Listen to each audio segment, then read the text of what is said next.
Introdução. Olá, Marcelo, tudo bem? Olá, Alberto, como vai? Tudo bem? Tudo em ordem. Estamos de novo com a Isabela Peregrino, contando para a gente agora a respeito de algumas vinícolas que ela é enóloga, para a gente conhecer um pouco de Minas Gerais, que até agora não falamos com ninguém de Minas Gerais, né?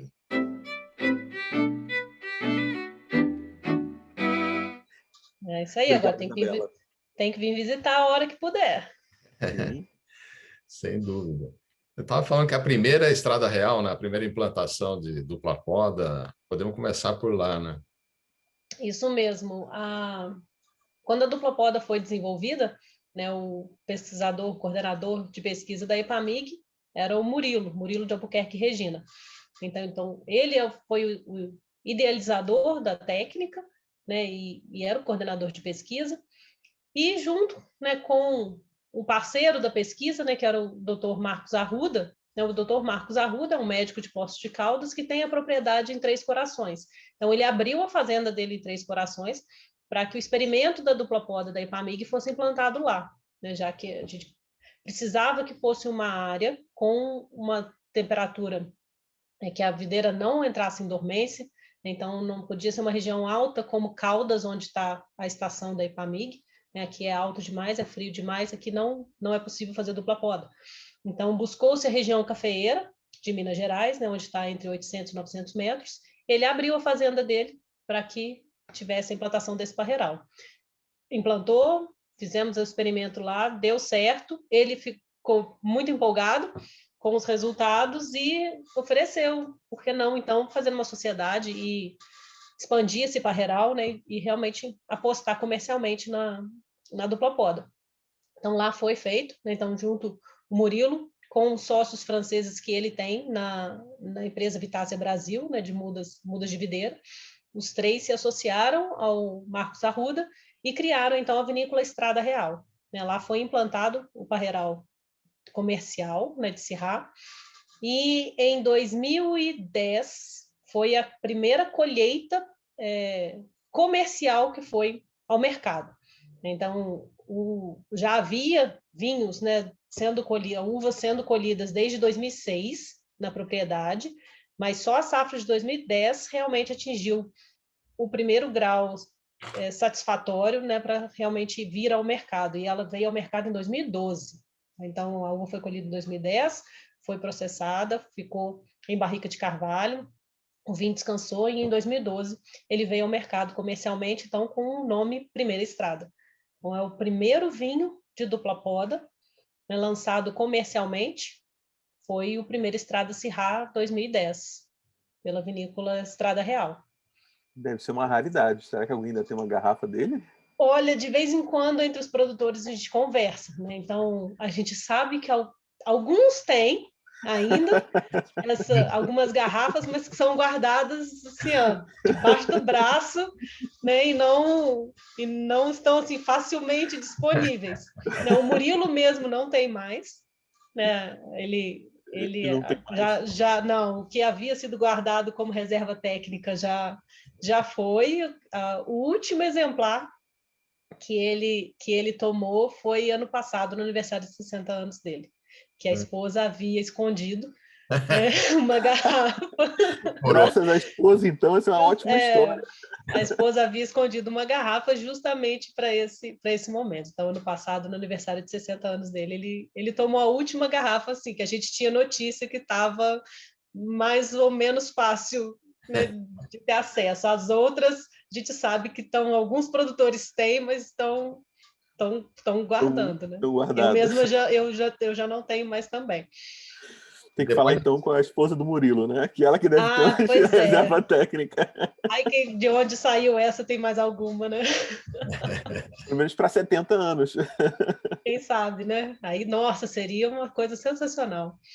Porque eu degustei o 2008, que não chegou aí ao mercado.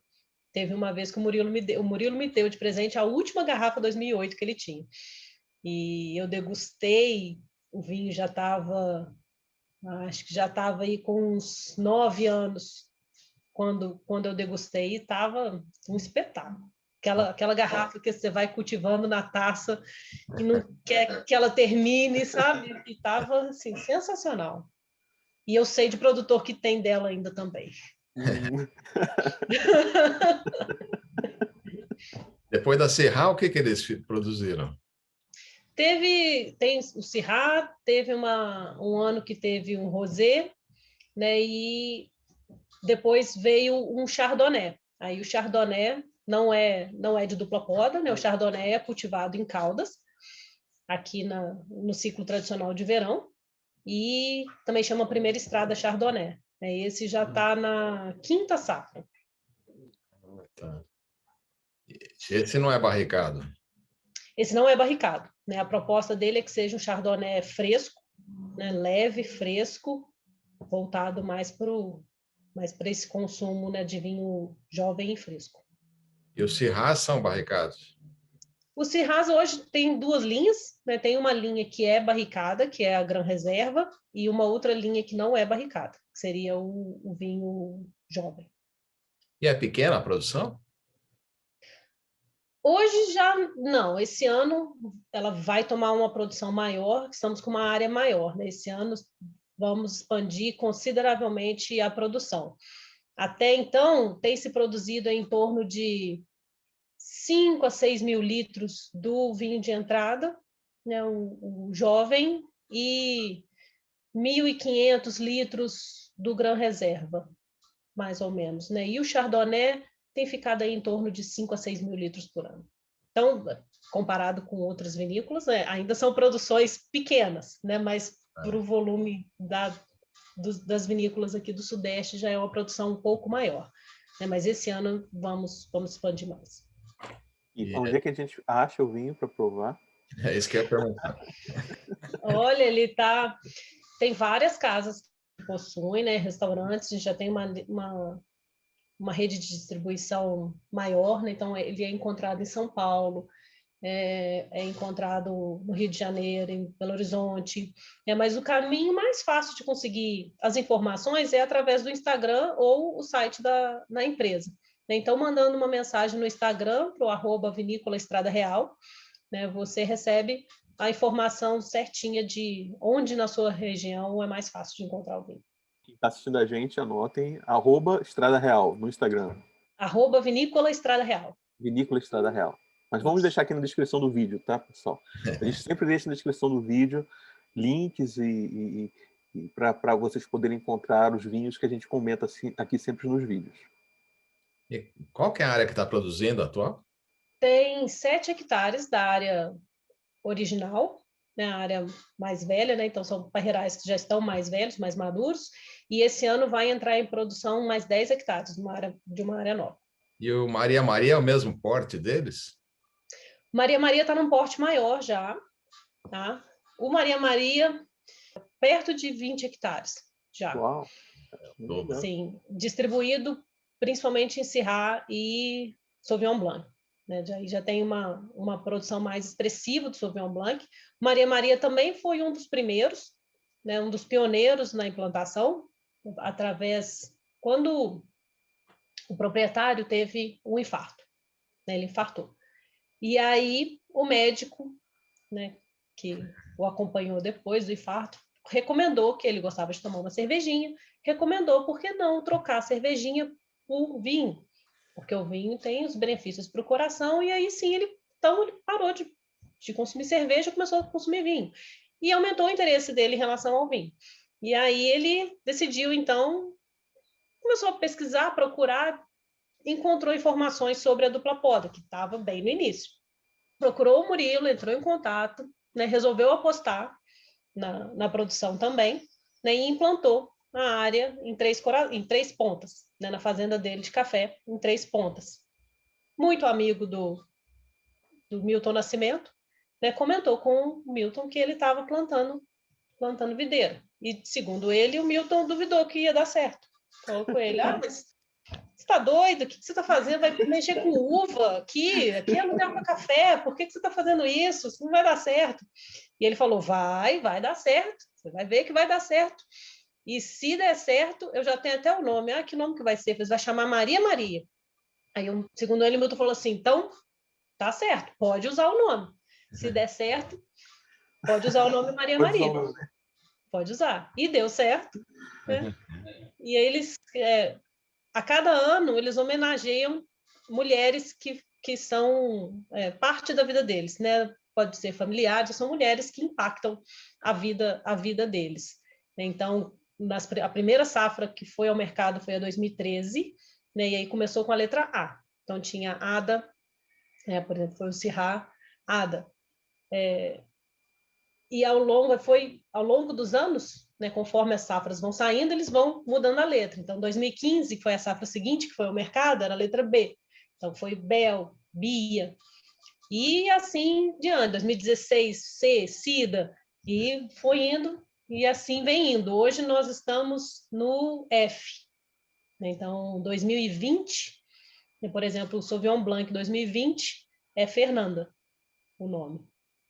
Muito legal. Assim, ao longo dos anos, vão homenageando mulheres que impactam a vida deles como um todo. E depois, né, em 2017... 2024 vai ser Isabela. Eu espero. Eu já brinquei isso com eles algumas vezes, eu quero ver a hora que chegar no I, né? Se a gente vai ter alguma surpresa, se vai ser algo que a gente já está esperando, né? E aí eles riem, brincam, vamos ver. Eu falo, eu quero ver, olha lá. Esse aí tem que ser especial. Falei, né? Um grão reserva, quem sabe? Mas eu fico brincando disso com eles também, né? Mas aí é um vinho muito especial, porque em 2017, com a safra 2015, né, o Sauvignon Blanc Bel 2015, ele foi enviado ao concurso Decanter, e em 2017 ele recebeu a medalha de bronze no concurso. Então, foi a primeira medalha significativa que um vinho de dupla poda recebeu, né? E foi um estouro, né? A imprensa mineira, né, divulgou muito essa premiação, então teve uma repercussão no Sudeste muito grande por causa dessa premiação, e a partir daí a gente viu realmente a dupla poda explodir. Tá? Então, vieram os produtores que estão entrando em produção agora, né, 2021, são oriundos da febre de 2018 e 2019, né, de implantação de parreirais em 2018 e 2019. Então, eu acredito muito a essa premiação, a expansão que a dupla poda teve, porque a repercussão na imprensa foi muito grande e aí a divulgação sobre a técnica foi muito grande, vários outros produtores resolveram investir. E isso é muito bacana, porque é legal ver a expansão da viticultura para novas fronteiras. E é Syrah e Sauvignon Blanc? Syrah e Sauvignon Blanc. Depois veio uma nova linha, que é o de espumante. Então, com o Chardonnay, né, 100% Chardonnay, também tem o Maria Maria. Poda normal, né? Normal, produção normal de verão. E oliveira tem na região também? Não, oliveira precisa ser regiões mais altas, né? Então, tem em Minas Gerais, mas aí ela é focada mais na Serra da Mantiqueira, né? Mais aí nas partes mais altas da Serra da Mantiqueira. Então, Maria da Fé, Cristina, né, Itajubá, está mais voltado para essas regiões, né? A oliveira precisa de mais frio. O café também é Maria Maria? O café deles chama... Produzem café, produzem alface, grãos. Tem uma área grão origens, chama o café deles. Ah, tá. Muito legal. O café está expandindo, né? Lá fora é super reconhecido, né? O café nosso. Sim, bom, Minas Gerais já era um grande produtor de café, né? E agora tem se visto muito essa parte dos cafés gourmets, né? Trazem muito do que a gente até vê com os vinhos também, né? Tem-se degustação de café, concurso de café, né? Então a parte de cafés gourmets, né? E aí eles têm essa linha gourmet também do café. São grandes produtores. Aí sim o café, eles são grandes cafeicultores, é a quinta geração de cafeicultores, né? Hoje o filho que cuida da produção é a quinta geração de cafeicultores da família. E você vê, Isabela, por exemplo, a mudança de cultura de alguma outra plantação para a vinha, ou você vê espaços novos sendo construídos? Geralmente, o que a gente vê assim, são empresários de outras áreas, aqui, né, no contexto sudeste e centro-oeste, são empresários de outras áreas que resolvem investir na viticultura, né? Diferente do que é, às vezes, no sul, que é muito voltado à família, né? Produção tradicional, familiar. Aqui, não. Então, são empresários que resolvem diversificar o seu negócio. Então, pode ser tanto na parte agrícola, então podem ser produtores rurais, né? Já empresários rurais, que resolvem, então, expandir a fronteira das suas propriedades para outras culturas, ou são produtores de áreas completamente diferentes. Então, pode ser empresário de transporte, de Publicitária aqui em Santa Catarina. publicitário, pode ser de eletrodoméstico, pode ser de vários ramos, né, que resolvem, então, partir imobiliários, muitos, né, com construtora, vai para essa área também. Então, Não falta trabalho para você, né? Não, tem bastante. Tem bastante, daí eu posso ainda compartilhar, né? Tem vários outros colegas também na área, né? Quando eu falo que eu cuido de 40 vinícolas, eu não cuido de todas, né? Ainda tem várias outras que não estão comigo. Então, tem bastante mercado, sim. Eu sempre digo, o sol brilha para todo mundo, né? Então, tem lugar para todos. E mesmo que sejam, né, os que estão comigo, por exemplo, né, não significa que os vinhos são iguais também, porque varia demais, né? Então é muito bacana do vinho a gente ver, mesmo que seja a mesma variedade, são Syrahs, são cultivados em dupla poda, mas são todos diferentes, né? Tem região mais quente, região mais fria, região mais árida, solo mais argiloso, então tudo isso traz diferença. A temperatura, na chuva, a umidade. Temperatura, chuva, exatamente, altitude, então tem bastante coisa. Não, e essa história de contar as histórias é bacana, né? Porque às vezes a pessoa, quando ela consome um produto, ela não sabe a ideia, né? Não tem ideia do que Tem um levou trabalho, aquilo, né? como que aquilo começou, todo o trabalho, quantos anos demora. Investimento, né, que é feito antes de produzir. Exatamente, né? A pessoa julga que aquele produto que está ali na taça dela, mas, nossa, quanta coisa aconteceu atrás daquilo ali, quanto esforço, quantas esperanças e sonhos, né? Eu trabalho muito com essa parte de sonho do produtor, porque quando a pessoa planta o parreiral, ela cria uma expectativa enorme em cima daquilo, é um Tá sonho doido para tomar um vinho. que ele está depositando na sua mão, né? Então, toda aquela construção que ele fez para o produto dele, entrega na minha mão e fala, olha, tá aqui, tem um deles que até brinca, fala, ele cuida dos meus filhinhos, né? Fala que as uvas são as filhinhas dele, então, na hora que entrega o produto acabado, né, o vinho pronto, e ele degusta, e aí pai manda uma mensagem, nossa, adorei, ficou ótimo hoje, começa a ver, né, a repercussão na mídia, nas redes, então é uma alegria muito grande, porque você conseguiu cumprir o propósito, né? Aquele produtor teve um sonho, ele criou uma expectativa naquilo, e ele conseguiu realizar. Então, isso é o mais bacana de tudo.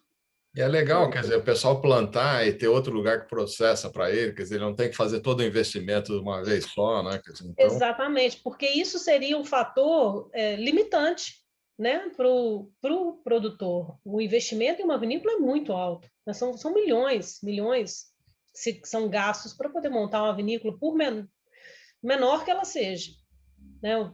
Uma vinícola tecnológica, vamos dizer, né? Com qualidade, com equipamentos de qualidade, né? Gastam-se alguns milhões. Então, esse suporte inicial, né, para a fase inicial do produtor ter o lugar onde ele pode fazer, testar o produto dele, começar a vender, começar a ter um retorno antes de aí sim montar a própria estrutura, isso facilita demais, né? E ajuda, e é um dos pontos de ajuda na expansão da viticultura. Como curiosidade, a parte do investimento em parreira, tudo isso é muito mais baixa do que do que na vinícola, sim. Um parreiral custa em torno de R$70 mil, de 50 a 70 mil reais por hectare para implantar. Aí isso é investimento de implantação. Não, sem a terra. Isso, exatamente, sem a terra, né? Isso é só... É isso, sem a terra. Isso é só Você tendo a o terra, gasto, você vai gastar 70 mil 70 reais mil por hectare. por hectare. Isso é o gasto de implantação, contando muda, mourão, arame, tratamento, né, o solo, preparo de solo, maquinário, gente. Isso se for espaldeira, tá? Espaldeira simples, sem cultivo protegido. Tá? Uma espaldeira simples. Se for latada, né, o sistema pergolado, Sim, né, sim. se for latada, o custo é maior. Tá? Ah, Se for cultivo protegido, né, com cobertura plástica, o custo é maior. porque tem alguns que eu vi que eles usam cobertura, né? Geralmente são produtores de verão, né, em regiões mais altas da Serra da Mantiqueira, onde chove demais no verão, né, chove demais no verão e o frio no inverno ainda é mais rigoroso ainda. Então, são produtores que aí optam pelo cultivo protegido, porque sem ele realmente ficaria impraticável até mesmo no verão. A passarinho.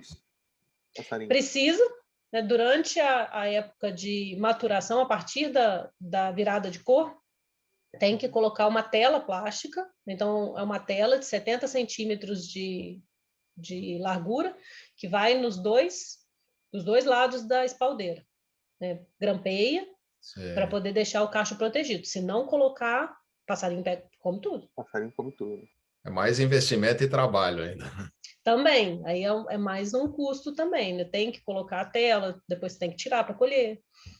Tem que guardar, né? Lavar, guardar. Ela dura 5 a 7 anos, geralmente. Bem cuidada, pode durar até mais. Ah, legal. As pessoas não têm ideia realmente do investimento que existe por detrás, né? Às Não. vezes, E eu falei, às vezes elas são muito rápidas em julgar um vinho, isso, são muito rápidas. sabe? Isabela, Tem gente que é muito rápida em julgar o vinho e não faz ideia da trabalheira e da dificuldade que é. eu vou te falar, vou te contar uma história agora, né? Quer dizer, eu e o Alberto, nós já tivemos a oportunidade de participar de muitas degustações, muitas feiras, né? Muitas feiras de vinho, então, promovidas Wines of Chile, feiras de vinhos argentinos, uruguaios, portugueses, espanhóis, feiras de importadoras, e às vezes eu ficava muito constrangido, né? Porque ia muito daqueles conhecedores de vinho, né? E aí provava, esse aqui eu não gostei, pegava, dava uma provava, pegava o restante do vinho, jogava tudo fora. Eu ficava um pouco até constrangido pelo lado do produtor, né? O produtor ali do outro lado da mesa, oferecendo ali o trabalho que ele teve durante tantos anos, né? Todo o investimento e ser ali julgado por um monte de pessoas estranhas e pessoas falando, às vezes, baboseira sobre o trabalho dele. Isso me deixava um constrangimento tão grande. E as pessoas muitas vezes iam ali só para provar o vinho. Quer dizer, não investia 5 minutos em conversar com o produtor, em saber um pouco mais, em ouvir a história dele. Então, eu acho que foi por aí que foi também um dos motivadores de incentivar o Alberto a abrir aqui o canal, né? Porque eu ficava constrangido. Até na hora que servia, eu pedia, olha, serve muito pouco. Eu prefiro eu só quero provar, não precisa botar muito na taça. Eu quero mais conversar, conhecer, ouvir um pouco o denoturismo, ouvir um pouco. Então, acho que é muito constrangedor, às vezes, imagino, para os produtores participar de eventos desse tipo, né? Porque tem muita gente que simplesmente avalia aquilo ali como se fosse simplesmente uma coisa imaterial, sem perceber o quanto de trabalho e esforço teve por trás. Sim, eu digo assim, são duas coisas. Um é quando se julga o vinho por gosto pessoal, né? Porque gosto pessoal é uma coisa, técnica é outra. É claro, não estou dizendo que todo mundo tem que saber degustar tecnicamente, mas a partir do momento que você se predispõe a julgar um vinho, você tem que saber a técnica, então. Né? Então, esse vinho ele está condizente com a região de onde ele veio, ele está condizente com a idade dele, ele está condizente com a proposta dele. Né? Você quer procurar estrutura em um vinho que não é para ter estrutura? Você quer provar um Pinot Noir que tem estrutura de Marcelin? Isso não existe. Né? Então primeiro julgar não por gosto pessoal, mas pela técnica, se o vinho é condizente com o que ele se propõe a ser. Né? E segundo, às vezes, quando a gente fala o preço do vinho, Você recebe ah, mas que tem ouro nesse vinho? Eu já escutei, por exemplo. Tem ouro nesse vinho? Ou uma coisa que acontece muito, por exemplo, quando eu termino de conduzir uma visitação e explico toda a parte de elaboração de espumante pelo método tradicional. Então, colheu a uva, elaborou o vinho base, engarrafou para segunda fermentação, fez remoagem, degorge, não sei o quê. Né? E aí, quando eu chego no final da explicação, aí eu pergunto para a pessoa assim, você acha R$60 caro por uma garrafa de espumante? Aí a pessoa, não. Você está vendo? Tá vendo, né? O produtor, ele colheu a uva, ele gastou o dinheiro 3 anos atrás. Claro. Agora é que ele vai começar a receber. Então, se esse dinheiro tivesse investido, né? Então, Claro. são os 2 pontos, né? Julgar o vinho pela técnica e respeitar o preço, claro. Tem lugares que às vezes vão vender mais caro do que ele vale, mas tem também os produtores que simplesmente estão só retornando o investimento dele.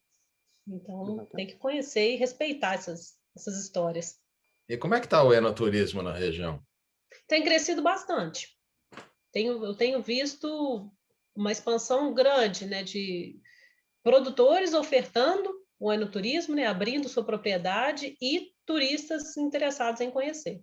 Então, eu acho que para produtor pequeno, né, iniciante, é a melhor fonte o melhor mercado é ele trazer o consumidor para dentro da propriedade dele, oferecer a experiência, né, de conhecer o parreiral, de degustar, de escutar a história dele e vender o produto.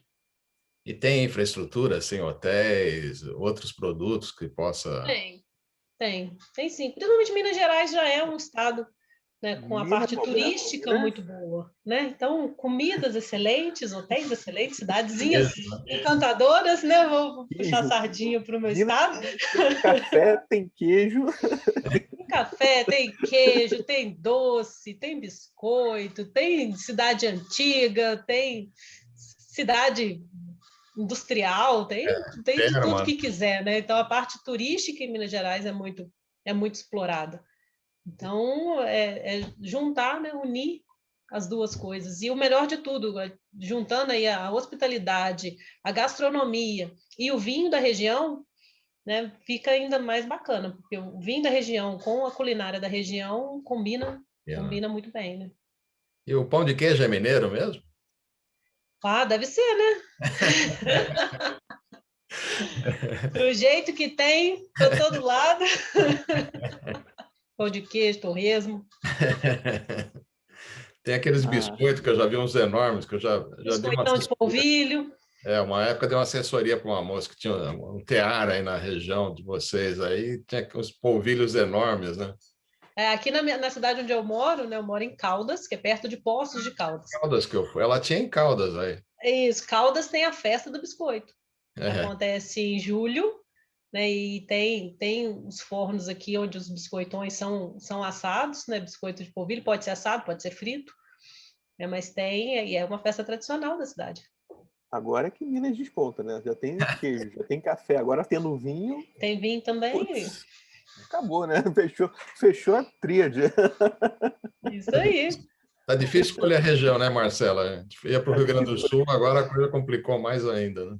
Bom, então vamos agradecer a Isabela. Isabela, mais uma vez, muito obrigado por trocar aqui um bate-papo super gostoso aqui com a gente. Tá?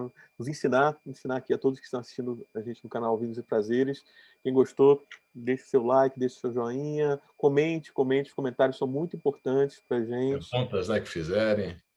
Perguntas, sugestões, vocês têm alguma sugestão aqui para a gente, para o canal. E se gostaram, não só desse vídeo, mas dos outros vídeos, por favor, se inscrevam aqui embaixo. Eu sempre deixo o link. E, mais uma vez, agradecer a Isabela. Isabela, super obrigado. Super obrigado. Espero poder se encontrar em breve, que a gente possa não só beber um vinho, mas agora vai ser um vinho com pão de queijo. Tem que ser.